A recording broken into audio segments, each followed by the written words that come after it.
মিছিল নিয়ে যাওয়ার সময় উল্টো দিক থেকে এসে আমার বাসার মধ্যে ঢুকে, আমার বাবা একজন ব্যবসা করে, সে তার ব্যবসার প্রতিষ্ঠান, আমার ভাই একজন ডাক্তার, ছোট কাকার ছেলে, তার চেম্বারও আমাদের বাসার মধ্যে।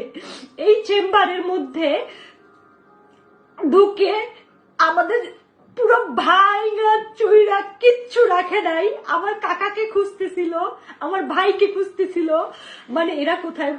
আমার মা বাইরে ছিল, আমার মা শুধু নিরুপায় হয়ে দাঁড়ায় দেখতেছে যে ঘরে ফ্যান বলেন, খাবার জলের জগ বলেন, একটা একটা গ্লাস বলেন, কিচ্ছু রাখে নাই, পিটাই ভাইয়া ফেলাইছে। বাবা যতটুকু পারছে ছবি তুলছে এবং বাবারে মারছে, বাবার গায়ে হাত দিছে। আর আমার ছোট কাকা তো পলাই আছে, আমার ছোট কাকাকে ওরা খুঁজতেছে।